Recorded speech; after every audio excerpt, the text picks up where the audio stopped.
Electoral fabrication. This one was invented by a writer. Not as false. It's a fake. It's fiction. It's a no way. We got you. They needed something. Things were going too well for President Trump. I'm going to prove that to you, actually, with a little clip from our friends at CNN that just published that sends shockwaves and chills and makes libs pee-pee tinkle in their little panties. So scary because things are rolling. And the Democrat Party has never been on a worse foot. It's incredible. The corporate media is straight up writing the obituary for the Democrat Party. George Clooney just did a 60-minute interview where he's like, yo, I'm not even a Democrat anymore. Like, I refuse to even admit that I supported Joe Biden. I'm so embarrassed for the party. It's bad out there. Now, on this show, we regularly say, yeah, this is going to be aliens, right? It's got to be an alien invasion. They're going to stage an alien invasion. They're going to find ancient caverns underneath the pyramids. They're going to totally explain a brand new human civilization that existed 40,000 years ago. Oh, wait, they're literally doing that right now. They're literally running we found a new civilization under the pyramids up at this very moment. Next will be the aliens. Trust me on this. Project Bluebeam. Next will be the aliens. That's what they're going to do. They have to come up with something because World War III, which was, they had a reservation at 7 p.m. sharp for World War III. That's off the table now. Ran out of nukes. Unfortunately, the chef and the busboys quit.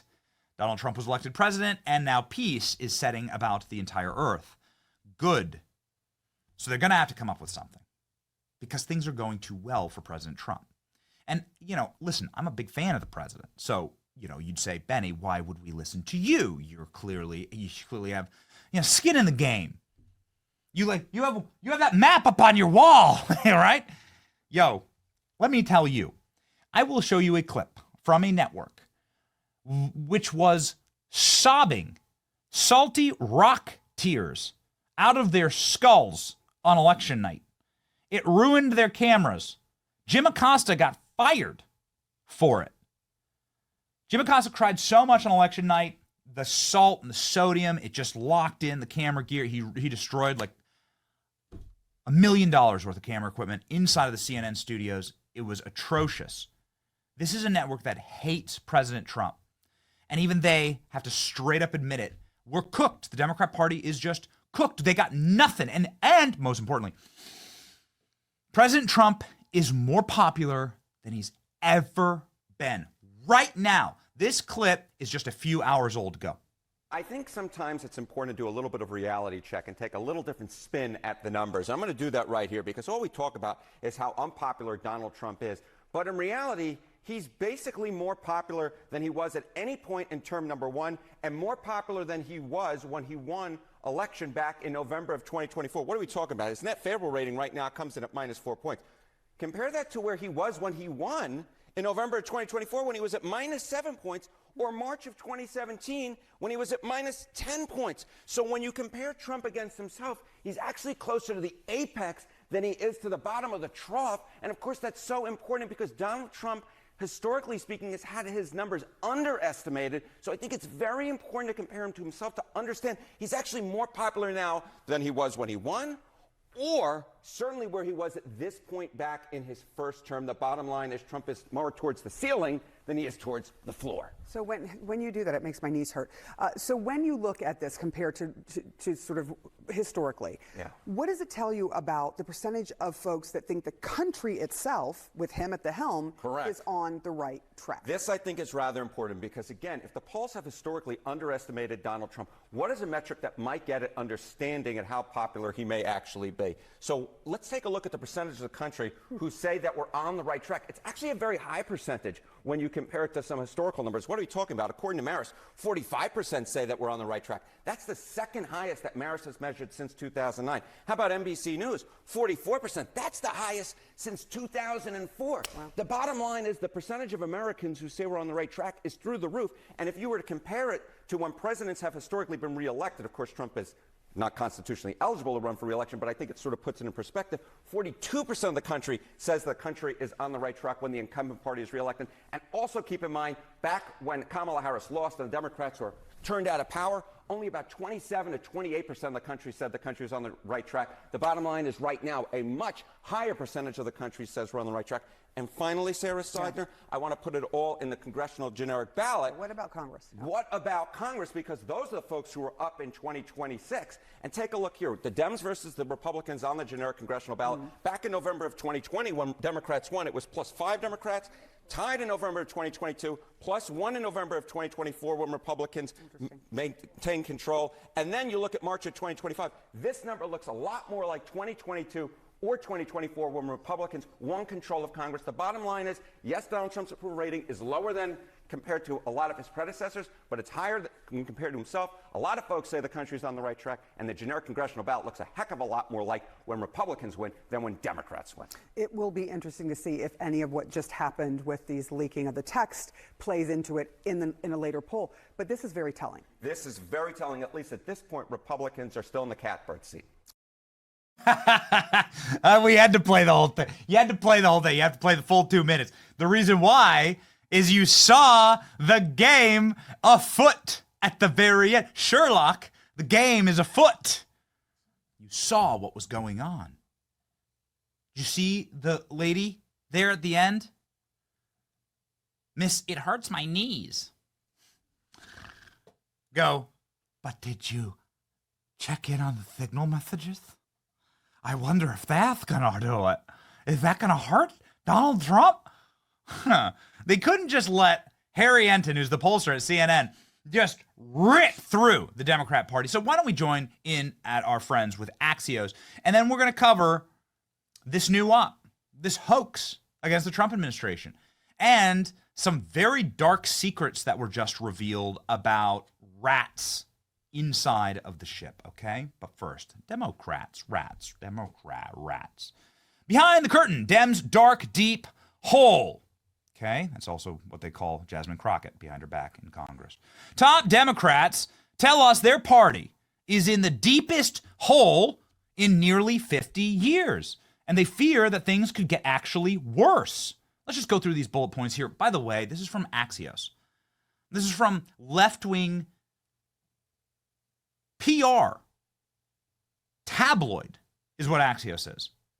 Here's what they say about their own party that they donate to. The party has its lowest favorability ever. No popular national leader to improve it. Insufficient numbers to stop most legislation in Congress. A durable minority on the Supreme Court. Dwindling influence over the media ecosystem. And right-leaning podcasters, social media accounts ascendant. Young voters are growing dramatically more conservative. A bad 2026 map for Senate races. Democrat Senate retirements across the board. And there are only 3 House Republicans in districts that Kamala Harris won. That's a very bad sign for a Democrat surge. There were 23 when Hillary Clinton lost. And thanks to the number of people fleeing blue states, the math for Democrats to win the presidency will just get harder in 2030. Shout out to the chat. We did this. Shout out to the chat. I just want to say love you, love the chat, love to you in the chat. We did this, right? So we create this crisis environment for Democrats where it's really existential. When you back an animal or a fighter, Klein's a fighter, Killer Klein's a fighter, right? Here with me in the studio. Does it professionally, teaches it. Got a little photo. Klein, make sure you get that photo of you like with your class. It's really cool. Anyway, the point is that when you get some fighters, when you back them up into a corner, can get pretty nasty and can really throw can potentially hurt you. I bite your ear off. Animals, when they feel like their lives are being threatened, they really can harm you. You can really get hurt. Back a dog into a corner, back a mangy dog into a corner with rabies. See what happens. It's not good. And right now, you have the mangy dog of the Democrat Party about ready to get put down. It ain't good. This is existential. Can I please see the map one more time? I know that and the mic's right here, so I'm just going to point. Ladies and gentlemen, in the year 2030, which is really not that far from now, in the year 2030, based on congressional reapportionment, this map right here will prove out that Democrats can win Wisconsin, Pennsylvania. Democrats can win Michigan, and it won't matter. Republicans will still have the electoral victory because Florida is getting 4 new seats. Texas is getting 5 new seats. California, New York losing seats. Minnesota losing seats. Minnesota! They're all these blue states are losing seats. You're talking a proper crisis, and Donald Trump's the first president to ever pick a vice president for the sole purpose, not because of his skin color or because of his genitalia. This is exactly what Joe Biden did. How'd that work out for him? Joe Biden promised he would do it. Donald Trump's the first president ever to pick a vice president based entirely on succession. Trump knows he's got 1 term. Steve Bannon says he's going to change that. Okay, we'll see. But as of right now, Trump's got 1 term. J.D. Vance was selected to be the vessel of Trumpism and MAGA and America First into the future, knowing that this map here will equal a virtual impossibility for Democrats to win the popular vote, to win the Electoral College. Yo, it's getting bad. They got to bring out the big guns. They got to stop this now. They got to stop the bleeding. Jasmine Crockett ain't doing it. Attacking reporters. We'll talk about that. Chuck Schumer ain't doing it.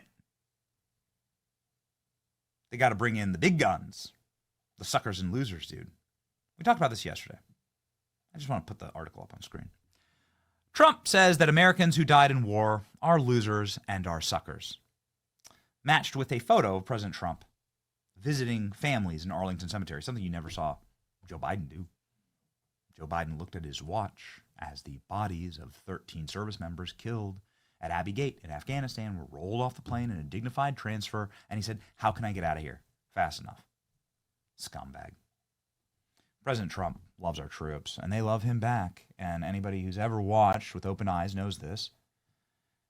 The man who perpetrated this hoax, this man, the writer of this, Jeffrey Goldberg, see that right there?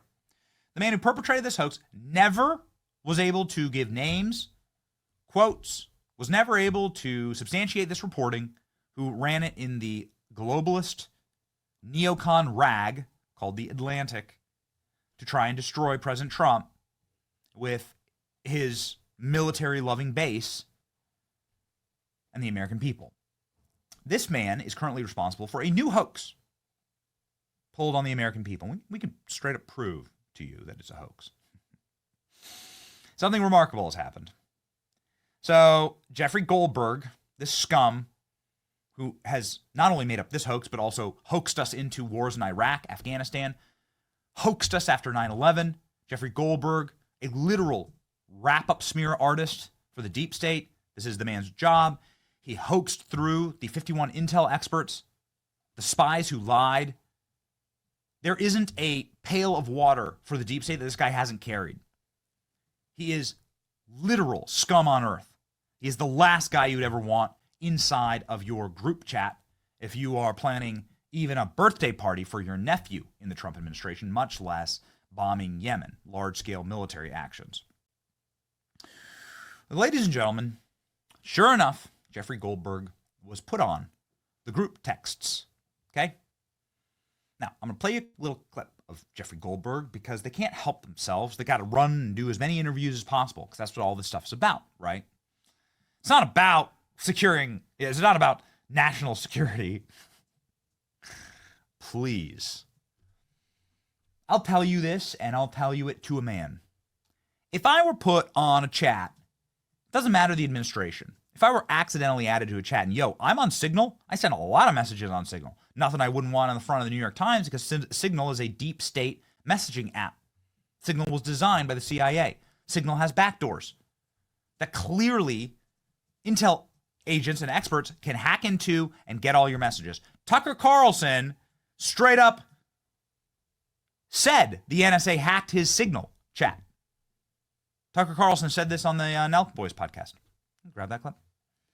This is an app. I sent a ton of messages on Signal to people that are of relative importance, right, in the country. Again, nothing I wouldn't want published on the front page of the New York Times. Nothing I wouldn't say on the show. You know what I mean? But it's a good little app to communicate on. Nothing wrong with using Signal. Okay. Anyway, the point is that the NSA hacked Tucker Carlson's Signal when they wanted to get his messages. Of course, they're going to hack this Signal. We speculated yesterday that maybe if the app was created by the deep state, maybe if the app is like created by a black splinter cell inside the CIA, and maybe if they did that so that they could control the app and could monitor the text messages of people on it, and they could install it. Maybe that's why they install it on every government agent's phone, so that they'd have a secret back door to all their comms. Maybe, just maybe, this was a op. Maybe, just maybe, this was a new hoax. And the Trump administration has been hoaxed. And the single worst reporter on planet Earth, the guy responsible for this article, Jeffrey Goldberg, the most Trump deranged, hoax, scum, Russiagator, deep state apparatchik. I mean, again, you just could not.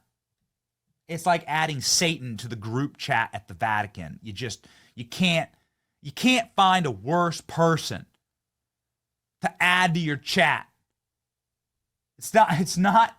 It doesn't work. It's like if you're an NFL team and you add you're going through your playbook and you add the quarterback and the head coach of the opposing team, okay? What was it? Right? Chiefs and Eagles. Okay, let's add Andy Reid and Patrick Mahomes to our Eagles playbook chat.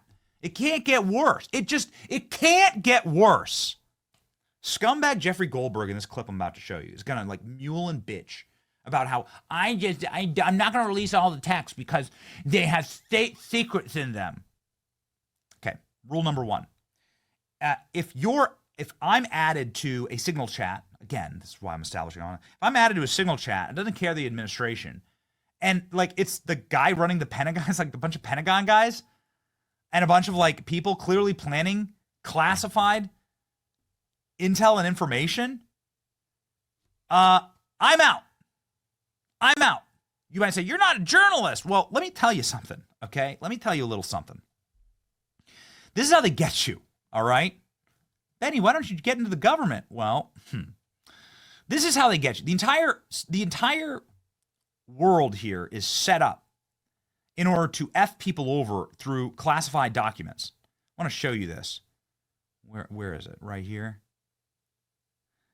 The classified documents, there it is. This is how they got Trump. Look at this. Here's Donald Trump's charging papers from Jack Smith. Here you go. Counts 1 through 32.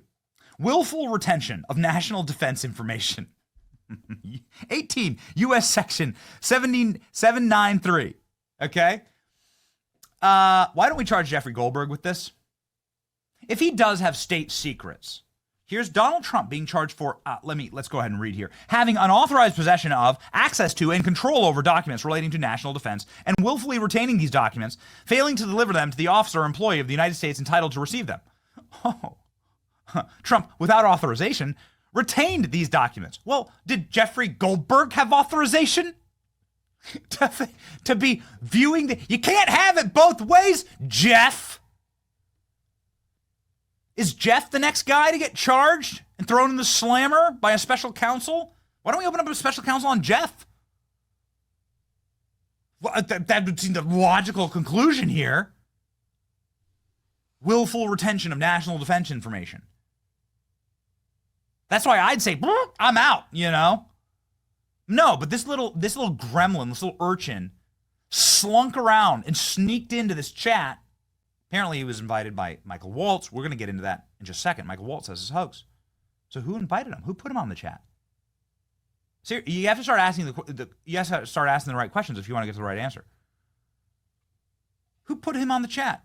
Here he is saying yesterday in an interview, "Oh, I can't release the full chat because there's too much classified information in there." Let's go. Now the Secretary of Defense and the White House press secretary have said you're lying, have said there are no war plans there, have said there's no classified information. So the obvious question is, shouldn't you now demonstrate it? Shouldn't you publish the text? No, because they're wrong. They're wrong. But how can you prove that you're wrong? Maybe should you provide them to the House and Senate Special Committees on Intelligence? Maybe. I don't know. Wow. Well, you want to become my lawyer? I'm throwing this out there, Jeff. I don't know. I mean, look. I feel like no. I mean, I obviously. Let me just put it this way: my colleagues and I, and the advice and the people who are giving us advice on this have some interesting conversations to have about this. Yeah. But just because they're irresponsible with material doesn't mean that I'm going to be irresponsible with this material. And you know what? I could, whatever. I mean, you've had a long history, as I have, with dealing with. Oh. So you're not going to release them because they're so devastating and so classified? And you're such an upstanding moral servant of the deep state? Gotcha. He released them this morning. like the fraud is up. It's all done. And we're done here. The messages weren't classified. The information on there wasn't classified. In fact, the information on there looks incredible and immaculate for the Trump administration. Let's get these texts up. And more importantly, let's get up The Atlantic totally changing its story. The Atlantic has now stealth edited the war plans, sophisticated war plans, to attack plan. You can see right here. We have an attack. It's now an attack plan. It's not a war plan, you see. ALX, please grab that Taylor tweet. They've changed the entire narrative. Yeah, there it is. They've changed the whole. Here's the attack plan. Trump advisor shared on Signal. We read through all of these. Actually, it makes the Trump administration look incredible. But let's read through them together, shall we? And sorry for this belabored setup, but you got to see exactly how this thing is falling to pieces, why they're doing it. They have to launch an op. They have to do something. They have to run some hoax. Everything's going too well for Trump. They have to stop him at all costs, including maybe using a backdoor splinter cell group inside of the CIA to surreptitiously and illegally add a journalist, the worst possible journalist on earth, to add to this chat, to sneak him in there so he could spy on Trump. That's what's going on here. This is a new Spygate. Why didn't this dude just say, why didn't Jeffrey Goldberg say, yo, guys, I'm the editor of The Atlantic. Y'all want to talk to me offline? Let me know. But I'm not going to sit here and lurk on your chat. This is unethical, actually. Let's go through these chats, shall we? Okay. So he released all the chats. Less than a day after saying, I couldn't possibly release them. They're so classified. The nuclear codes are in there. No, they're not. No. In fact, the only things that are actually in these chats are a honest, good faith argument from the Trump administration, top-level officials, with sophisticated understanding of geopolitics, of what's happening in these regions, and, most importantly, standing up for what they believe, what they say they believe. Publicly, they're saying it privately. Isn't that wonderful? They're literally practicing America first in these chats. Okay, here we go. First page, keep going. Everyone's just introducing themselves. Second page, let's go. Okay. Team, you should know, statement of conclusion, blah, blah, blah. We've developed effectively a plan to bomb the Houthis. Now, this JD Vance line is incredible here. Team, I'm out for the day, but I think that we are making a mistake. 3% of U.S. trade runs through the Suez. 40% of European trade does. There's a real risk to the public that doesn't understand this or why it's necessary. The strongest reason to do this, as POTUS said, is to send a message. But I'm not sure that the president is aware of how inconsistent this message is on Europe right now. There's a further risk that we see moderate to severe spike in oil prices. I'm willing to support the consensus of the team, but keep the concerns to myself. There's a strong argument for delaying this a month, doing the messaging work on why it matters, and seeing where the economy is. What an unbelievable take. This is the America First take. The America First take is, why are we bombing a foreign country? How does that help America? It really doesn't, in fact. We're just doing Europe's dirty work. And we don't want to do Europe's dirty work anymore. We want Europe to do Europe's dirty work. And this may cause pain at home for the only people we care about, which are Americans. This could spike oil prices and hurt Americans. What an unbelievable thing. He could have said that in a speech from a podium at a MAGA rally, and everyone would cheer. And here he is saying it behind the scenes, the most powerful people in the country who are making these decisions, and what it does is it shows moral fortitude, clarity, strength, will to power. It shows that J.D. Vance isn't a fraud, that he believes 100% of what he's telling you on camera or off. Man, what a banger. The rest of the rest of the chats, and I encourage you to read them, they're all over the internet. The rest of the chats go through and talk about the pros and cons of when we should bomb the Houthis. Just a little background in case you care. I don't really, but like in case you care. Houthis are a terrorist faction. They're funded by Iran. They bomb ships. That's not good. Some of those ships are American. A lot of those ships are other foreign nations. Those other foreign nations should clean up the Houthis. All you would need is like a couple bombs and you'd be good. Plenty of other countries are capable of doing this. They just don't want to spend the money. It's always us having to spend the money and put our soldiers in danger. We went and did it. I would have much preferred Europe do this, since it's literally their shipping lane. But it is what it is. It's just back and forth. You can see. You can just read them for yourself. It's just all a bunch of a back and forth. Okay, here's the pros. Here's the con. When should we do it? When JD says, why don't we delay a month and do some messaging out on the trail? Tell the American people why this is important. America does not want us in new wars and more wars. It just rings like a bell. It's so awesome. I'm so proud of this administration reading these chats. Maybe it's something I haven't thought about. Maybe they added them on purpose. Maybe they're playing Jeff Goldberg. Maybe. I almost called him Jeff Goldblum. Jeff Goldblum's cool. Jeff Goldberg is like a little short gremlin man. Yeah, that's right.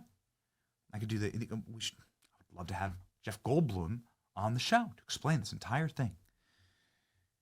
Nonetheless, I'm telling you, this makes them look great. This actually makes the administration look incredible. It makes them look honest. Now, I'm joking, okay? I don't think that there's zero upside to having Jeff Goldberg on this chat, all right? Zero upside. And everyone sees that. President Trump called it a mistake. The officials in the administration called it a mistake and said they are trying to desperately figure out why this happened. Now, there's something far more pernicious and nefarious going on here that is really bad. And I really do hope that Goldberg gets charged for possession of national defense information. It's what they charged Trump with. The entire Mar-a-Lago raid was predicated upon what Jeff Goldberg just did. He had he had, according to him, classified information that he was retaining. National defense information. This doesn't even say classified. It just says national defense information. So that definitely is what this is. And Jeff Goldberg's like lurking like a peeping Tom in the girls' locker room. He's like lurking in the towel bin. A little creep he is. And like spying on the Trump administration. That's what he's doing. Why don't you charge him with this? Throw a count at him. You knew what you were doing, you little rat. Trump's reaction, ladies and gentlemen, clearly a mistake was made. The administration is, again, calling this a hoax because what they're going to try and do, and what they are doing right now, trust me, I'm going to prove to you what a deep state op this all was. Because something broke right at time of show that gives the entire game up. but I'm going to get ahead of myself. Let me set this up for you. Here's President Trump responding to this. Clearly a mistake was made. Go. Mr. President, are you going to change any of the practices that your national security officials used after a reporter was inadvertently added to a group chat about attacks on Yemen? Well, I think it's a question I've been asked now, and I've given a few answers, and they've all been the same. We have an amazing group. Our national security now is stronger than it's ever been. We have had a very, very successful, numerous attacks on that area. These are people that shoot down ships, not only our ships, ships all over the world. They're shooting down right out of the water and damaging them badly, or they're going down. They're also shooting anything that happens to be flying in the area. We hit them very, very hard. There was no classified information, as I understand it. They used a app, if you want to call it an app, that a lot of people use, a lot of people in government use, a lot of people in the media use. Okay. So Trump's just like, listen, a mistake was made using this app. Somebody added the wrong person. Mike Waltz did exactly what he needed to do yesterday. We went a little hard on Mike Waltz because Jeffrey Goldberg blames Mike Waltz for all of this. Straight up off the top of the dome, Jeffrey Goldberg is like, Mike Waltz added me to this. He's the reason I'm here. Mike Waltz put me in here, connected with me, and it's Mike Waltz, I'm going to put air quotes around this, who did this. So, I mean, the White House confirmed that his reporting was true, meaning he wasn't making up the chat. It wasn't fake. So we had to go down that path. And we think we found something very interesting. We'll get there in a second. First off, let's let Mike Waltz speak for himself here. All right? Mike Waltz, what happened? And I think I'll ask Mike. Mike is here. Do you want to respond to that, please? Yes, Mr. President. You asked about lessons. I think there's a lot of journalists in this city who have made big names for themselves, making up lies about this president, whether it's the Russia hoax or making up lies about Gold Star families. And this one in particular, I've never met, don't know, never communicated with, and we are looking into and reviewing how the heck he got into this room. But I'll tell you what, the world owes President Trump a favor. Under Biden, global shipping was shut down. Pinprick attacks, months between them, our destroyers being fired upon dozens of times. President Trump took decisive action with his national security team, took out the head missileer, knocked out missiles, knocked out headquarters, knocked out communication sites. And for once, as we hear, as you all hear from every one of our allies, thank God for American leadership again. Thank God for American strength. You're welcome, Laura. Okay. So Mike Waltz is saying that these are Russiagate hoaxers that are pulling this stunt against him and against the president, and we shouldn't listen to them. Then Mike Waltz goes on Laura Ingraham and drops a absolute thermonuclear bomb. Later in the day, President Trump said, hey, it was a Mike Waltz staffer who made a horrible mistake here. We speculated that might be it. You ever seen somebody in D.C.? You ever seen these guys in D.C.? They walk around with like 20 phones. Like they have these big, they have like the stack of phones that they use. Those phones are handed off to staffers. Every member of Congress does this. Every person in D.C. with any clout does this. Their staffers run their phone, run their social media, run their text messaging, send this message, send that message. Was it Mike Waltz doing this? No, I don't think so. It would have been so easily provable if it was Mike Waltz. He says, I've never even met this guy. And then he said this on Laura Ingraham. Go. So that we're clear, one of the first things that happened when I was confirmed as CIA director was signal was loaded onto my computer at the CIA. But how did a Trump-hating editor of The Atlantic end up on your Signal chat?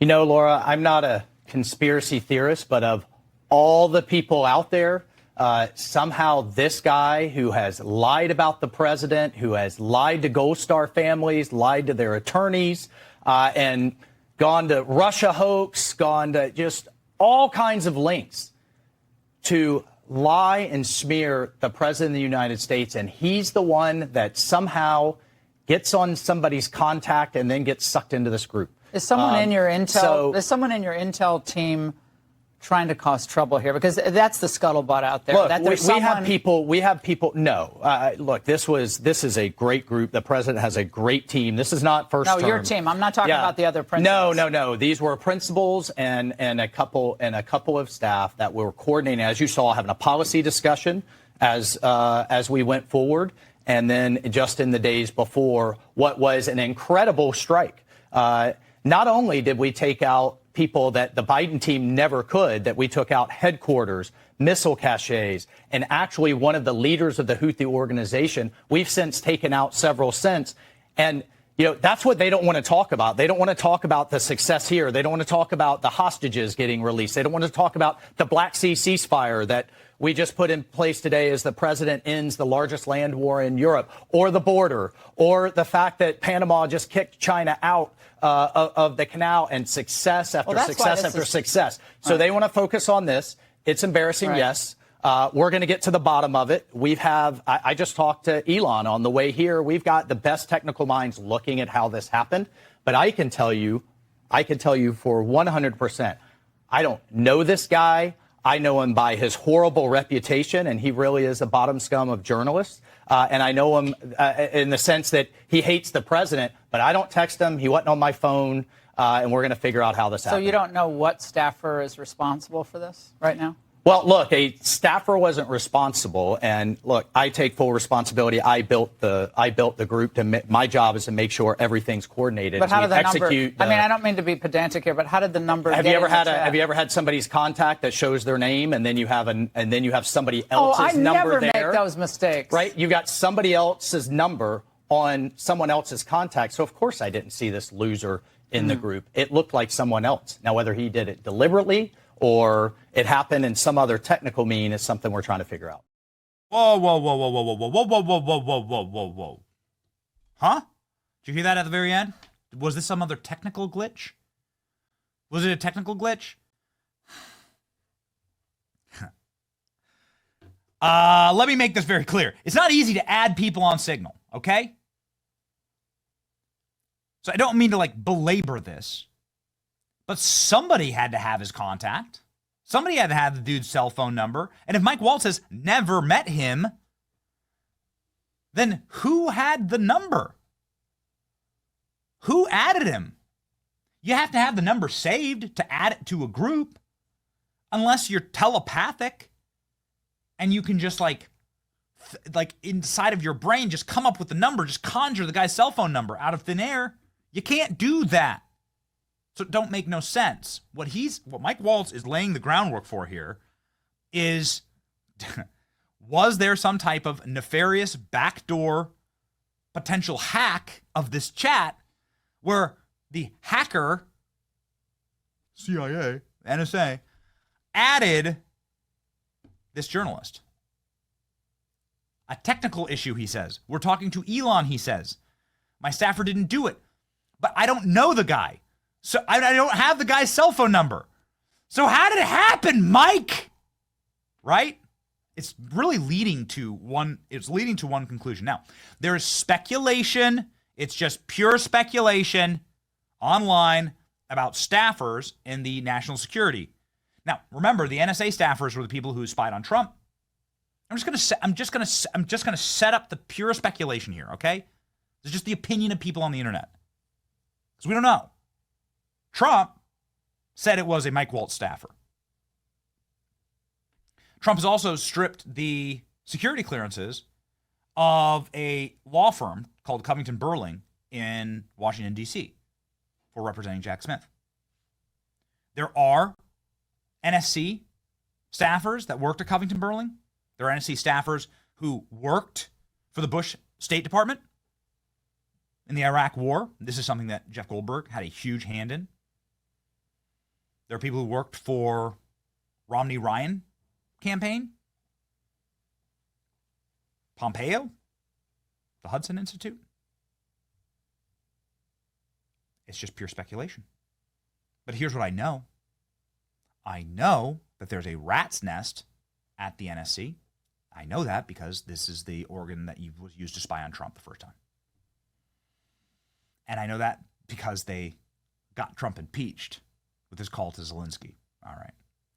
Here's the final thing, and I can't wait to talk to Jim Jordan about this. Final thing, how you know it is a deep state op, all right? Because nothing makes sense out of the White House.